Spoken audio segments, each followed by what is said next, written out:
m'aider parce que j'ai juste... Oui, oui, de préférence.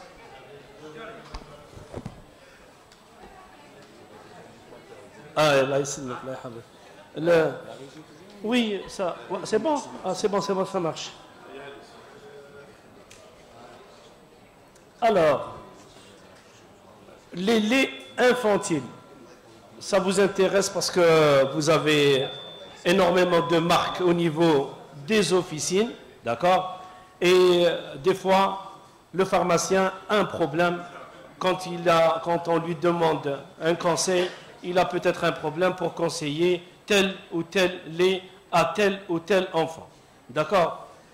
Alors, j'ai vu au niveau du Google qu'il y avait à peu près dans le monde, en termes de produits de lait, il y a 160 préparations.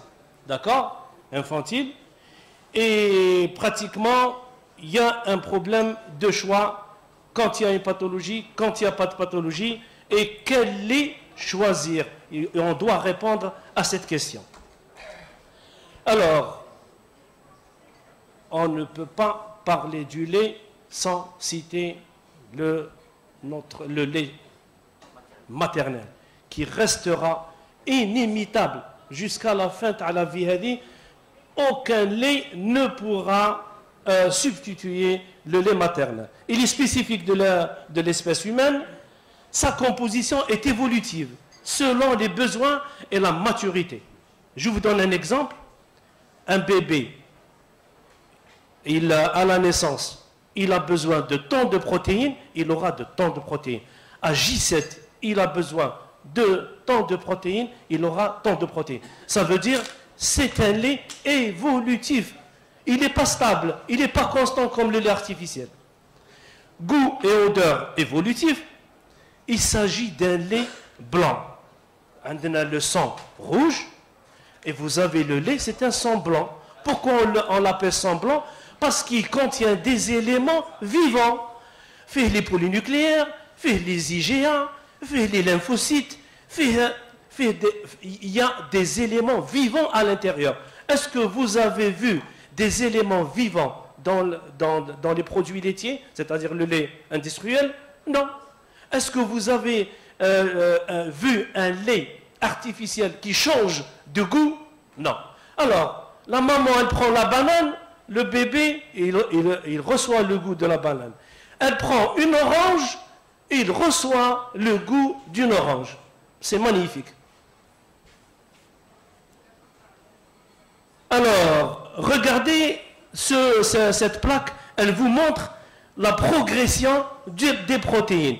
À la naissance, juste à la naissance, le lait maternel contient entre 14 et 16 grammes par litre.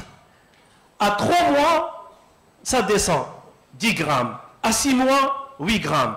Le rapport lactosérum, qu'a donné le Dr Bellamy, le lactosérum, regardez, à la naissance, vous avez 90%, c'est du lactosérum. Pourquoi? Parce qu'il contient des immunoglobulines, parce qu'il contient des éléments vivants, c'est le lactosérum.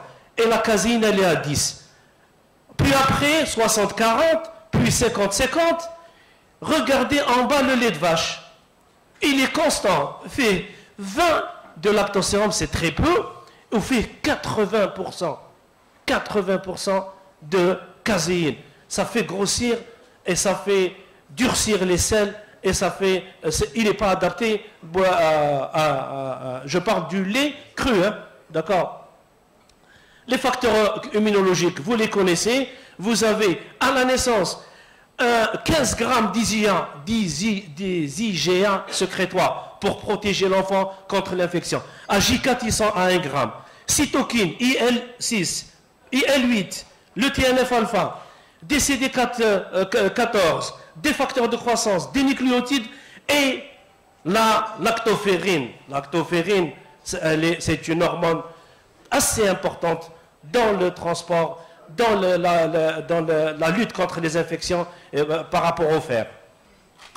Alors, des éléments bioactifs naturellement présents dans les maternelles. Exemple des human milk oligosaccharides, c'est les oligosaccharides naturels du lait maternel, notamment le fucosyl lactose qui représente à peu près 30% de tous les oligosaccharides. Ils sont à peu près 160 dans le lait maternel. Le 2-fucosylate le plus abondant, il soutient la croissance des bactéries, il a un effet antipathogène et il module la réponse des cellules épithéliales intestinales. Les probiotiques indispensables dans le lait maternel, ça c'était les prébiotiques, les HMO, on parle des probiotiques, c'est le rôle, ils ont une acidification, une croissance des bifidobactéries et un rôle anti-infectieux. Voici la composition, bon, je ne peux pas vous citer toute la composition du lait maternel en termes de vitamines, en termes de minéraux et en termes d'oligo-éléments. Le lait maternel, il diminue les otites, il réduit le risque d'obésité, l'asthme, la malocclusion buccale, l'amélioration du développement psychomoteur et en plus, il est bénéfique pour la maman car il prévient contre le cancer du sein et l'ovaire, le diabète type 2 et la dépression du postpartum.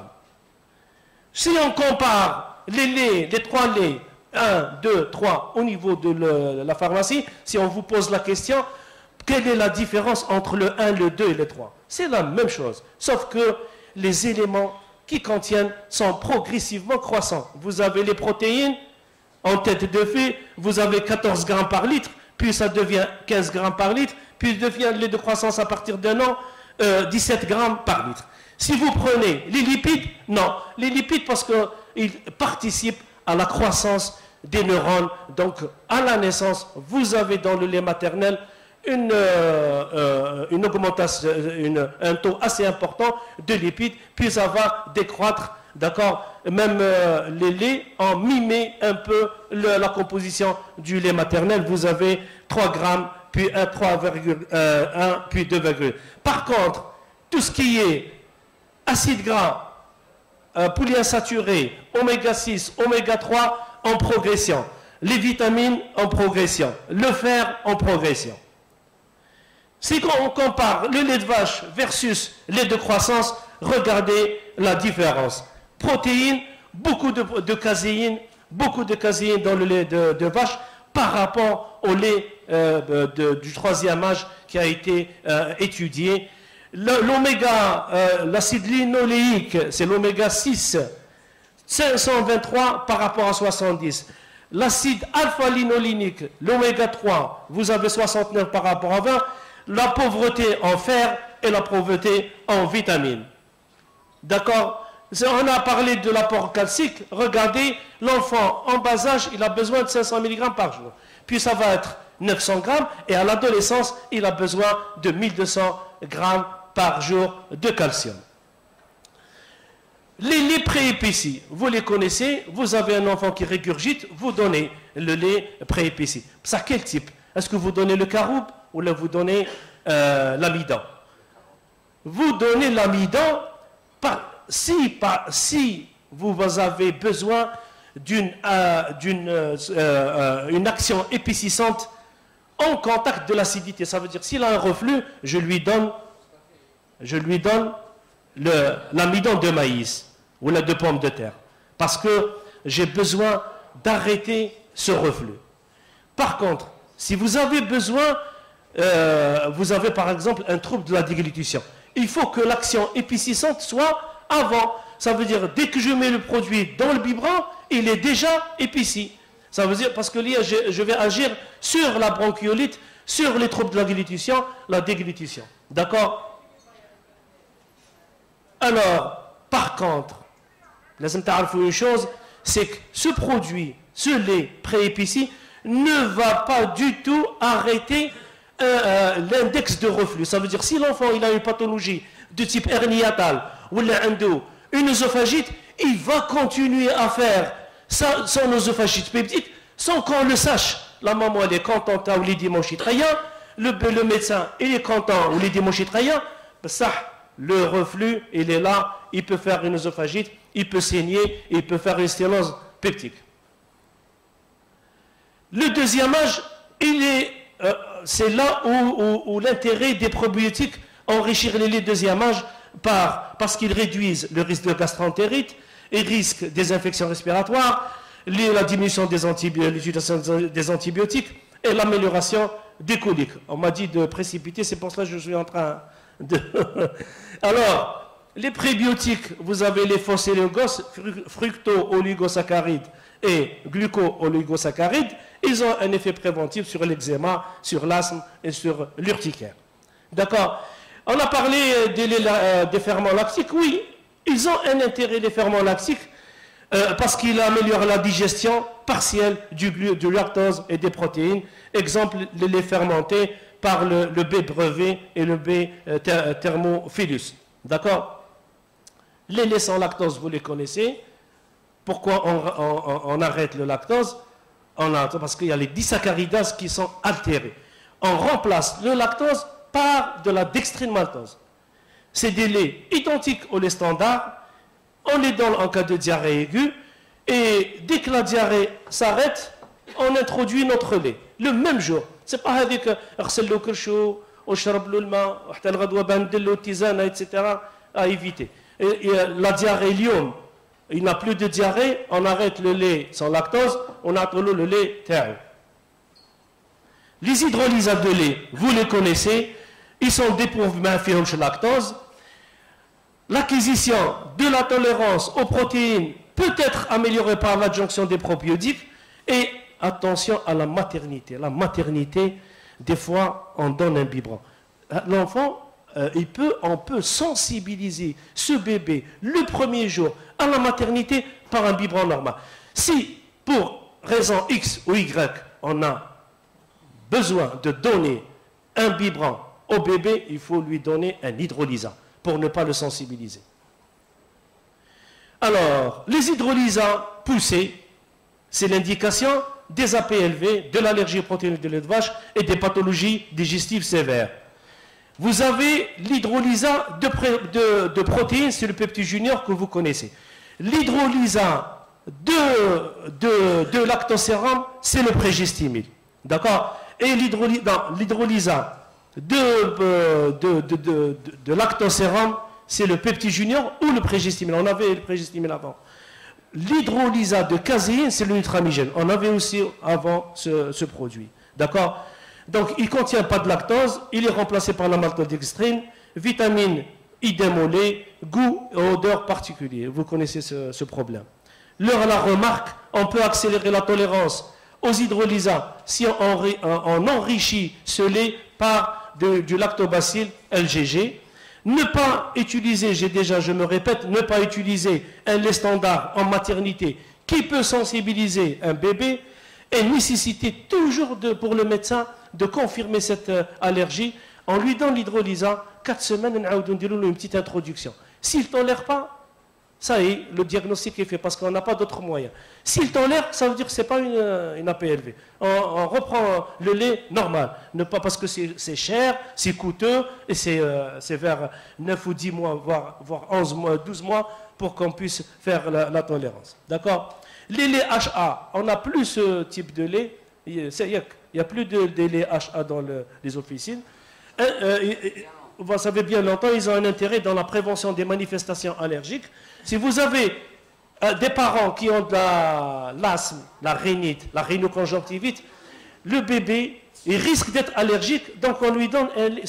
Le meilleur, c'est le lait maternel. Mais si on a à donner un lait, on donne un lait hypoallergénique. D'accord? Ce lait hypoallergénique, ne pas le poursuivre après la diversification. À 4 mois, on commence l'alimentation, ça y est, il n'y a plus de lait hypoallergénique et aucun intérêt pour traiter une APLV par un lait hypoallergénique.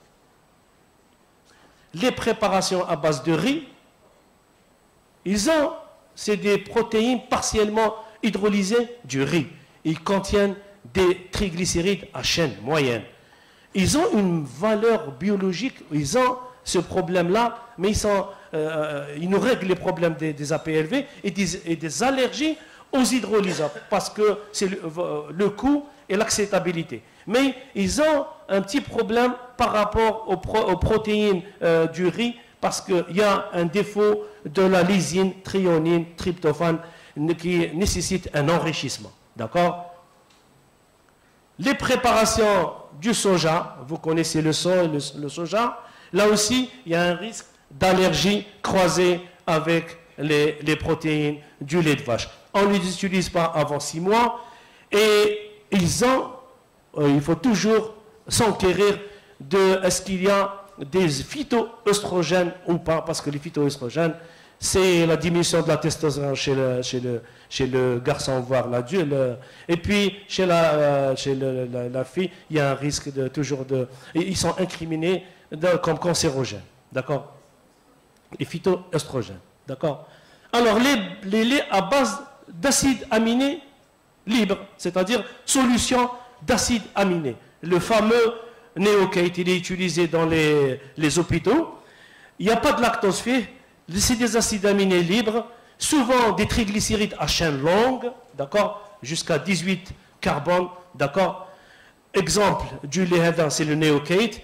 Il est indiqué dans les allergies, par exemple un bébé, on lui donne Pepti Junior, il ne répond pas. Ça veut dire qu'on est obligé, ou il a de l'allergie, on est obligé de lui donner le Neocate. C'est 8000 dinars, donc il ne peut pas se permettre. Et puis il n'y a pas, bon, c'est peut-être c'est des hôpitaux, les CHU, les hôpitaux qui ont ce lait. Il est indiqué dans les pathologies sévères et à eosinophile. La fameuse question, comment on choisit un lait? C'est très simple. Reflux gastro-œsophagien.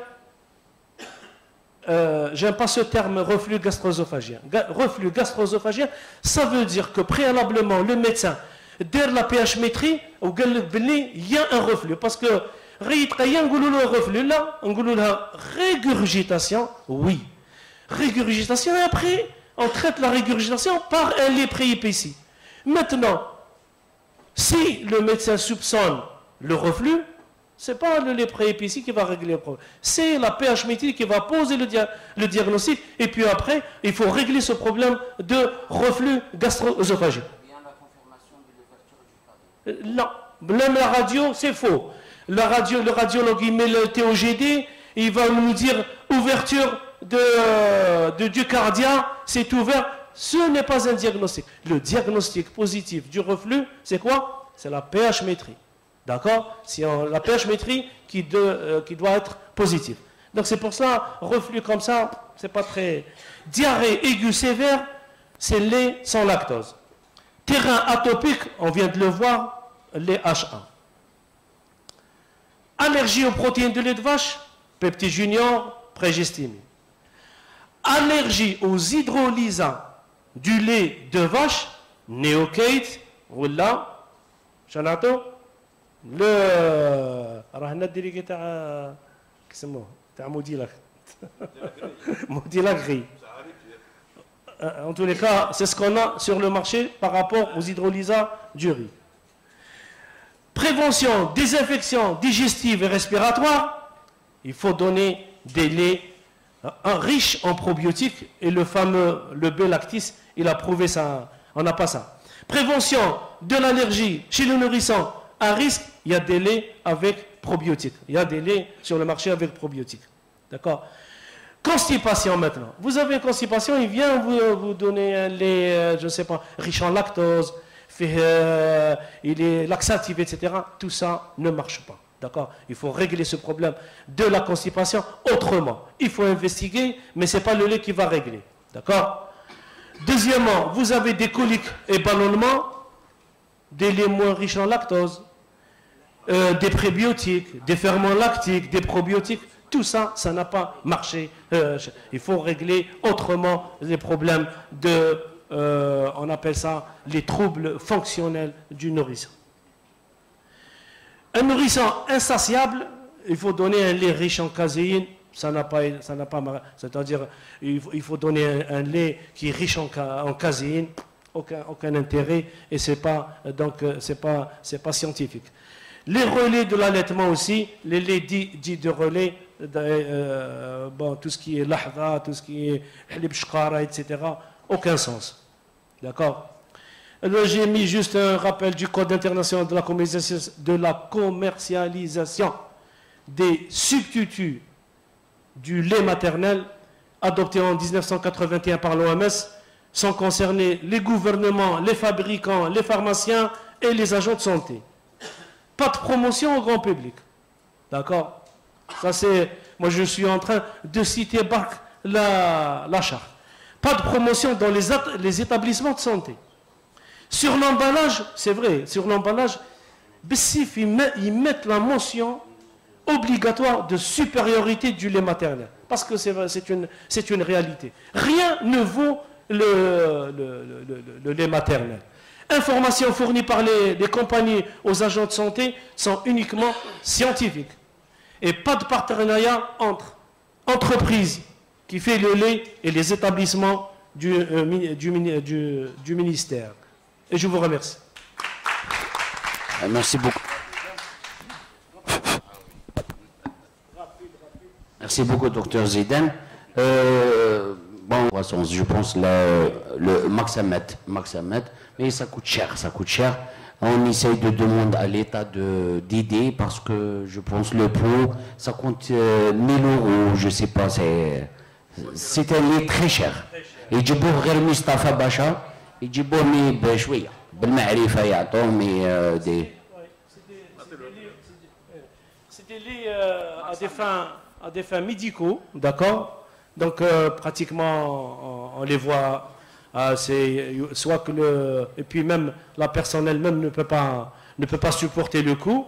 Donc à l'État, on peut au niveau des CHU formuler une demande et c'est l'État qui ramène. Il y a aussi le fameux lait qui s'appelle le modulène. Le modulène, je ne sais pas si vous connaissez ça. Modulène et avec une mention IBD, c'est-à-dire intestinal bowel disease. C'est les maladies inflammatoires chroniques de l'intestin. On est, c'est-à-dire dans les recommandations scientifiques internationales, on est obligé de donner ce lait. Pourquoi? Parce que quand il a une maladie inflammatoire, type par exemple maladie de Crohn, ou la maladie une RCH, une rectocolite hémorragique, on donne ce lait afin d'éviter les corticoïdes. Et ce lait va donner d'excellents résultats. Moi, j'ai une petite expérience sur ça. Il y a des enfants chez moi, chez qui les parents peuvent se permettre, parce que c'est une boîte par jour, pendant 2 mois.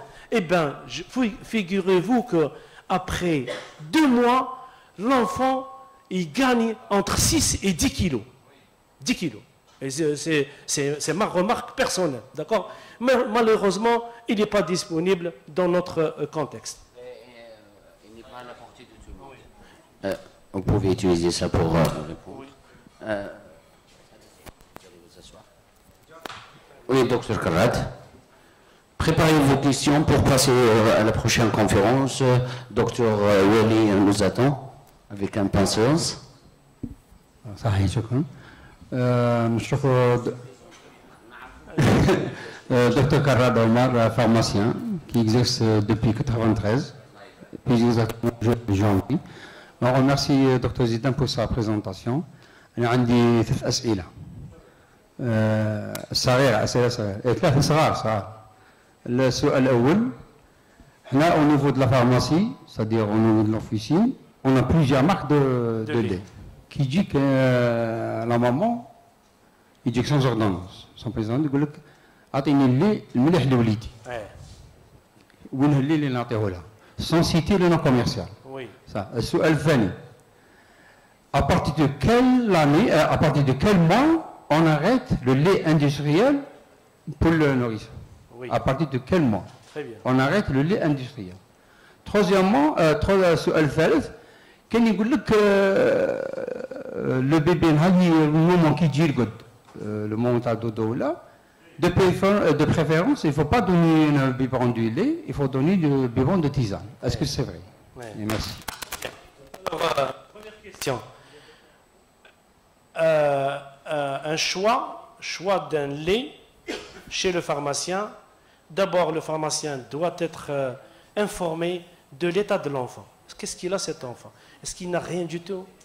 Il ne vomit pas, il n'a pas de diarrhée, il n'a pas de ballonnement abdominal, il n'a pas de problème de santé, il se porte bien. La maman ou le papa va vous répondre pour cette question. S'il n'y a aucun problème, on peut donner un lait premier âge, point. D'accord? Deuxième éventualité, non, mon enfant, il fait de la diarrhée chronique, il vomit, ballonnement, il est dénutri, mesetch, il a 6 mois, il pèse 3 kilos. Écoutez, monsieur, allez-y voir le médecin. Il y a un problème de santé. D'accord? Troisième éventualité, un enfant, il vomit, il se porte bien, il dit que le bébé est bien, le poids est bien, c'est juste pour les régurgitations, un lait pré-épicé. D'accord? Par contre, les laits de régime, les laits médicaux, à des fins là, c'est le médecin qui doit prescrire. Voilà. Deuxième question, quand est-ce qu'on arrête le lait industriel chez un enfant? Alors, moi je conseille à mes patients, c'est pour leur enfant, d'arrêter le lait vers l'âge de 3 ans. Le lait de 3e âge. Pourquoi? Parce que c'est pour éviter l'ahda, c'est pour éviter shkara, c'est pour éviter d'autres produits, parce que j'ai vu au niveau de la composition de l'ahda,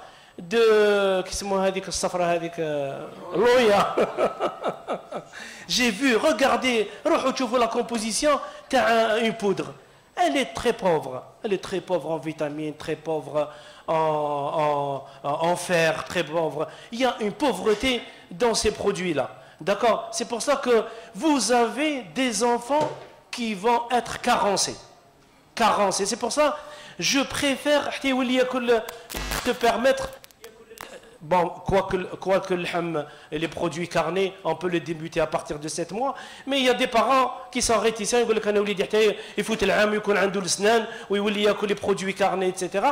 Donc, laissez ces enfants sous les 3e âge. D'accord? 3e âge. C'est un lait de croissance, oui. De croissance, laissez-les, parce qu'il contient les vitamines nécessaires, il contient le fer nécessaire, il contient le calcium nécessaire, il contient toute la composition pour éviter les carences en micronutriments, les carences en macronutriments. D'accord? Ça, c'est la deuxième question. Après, moi j'ai des enfants dénutris qui ont un problème de santé à l'âge de 9 ans, d'être sous lait de croissance. Parce que je sais que c'est le seul lait qui va apporter les éléments nécessaires pour sa renutrition. Troisième question, يرقد في الليل دلو تيزانه ولا دلو الشاي ولا الحليب.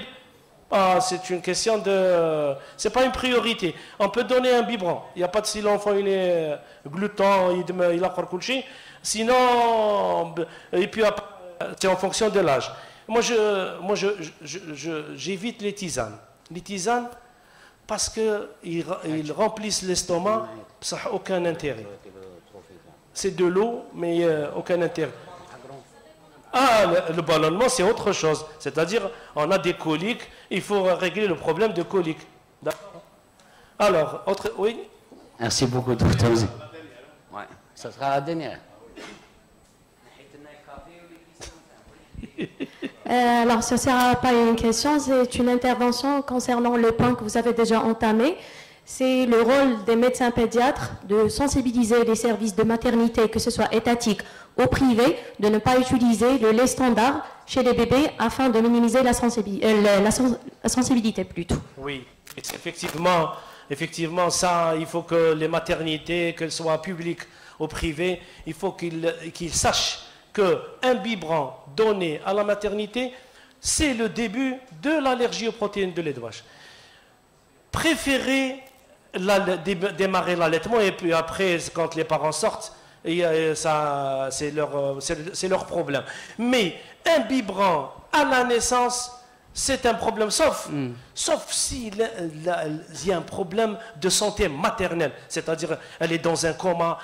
Mais j'ai remarqué, juste la césarienne, c'est un biberon. La césarienne, la maman qui dit عندي تقول لي انا درت قلت لها لا حبستي الحليب تقول لي césarienne ou fatiguée. قلت لها madame, écoutez, est-ce que la césarienne داروها لك من الفوق؟ قلت لي لا قلت لي دارها لي منها تحت. ومنها تحت علاه؟ اختك امك خالتك ترفد لك البيبي ترضعيه منها. Problème. Je pense qu'il faudra agir en amont. C'est pas au niveau de la maternité, c'est déjà trop tard à la maternité. C'est au niveau du suivi des grossesses, à la PMI, Oui. qu'il faudrait commencer. Il faut commencer, oui. Exactement, c'est ça. Merci, Dr Wali. Merci, Dr Zidane. C'est le même. Allah يسلمك. C'est bon, on a fini avec la conférence, c'était très intéressant. Comment choisir le lit? C'est pas les lits, on connaît les lits, on connaît les types de lits, mais comment on va choisir le lit? Merci beaucoup, Dr Zidane, c'était intéressant. On passe directement à Dr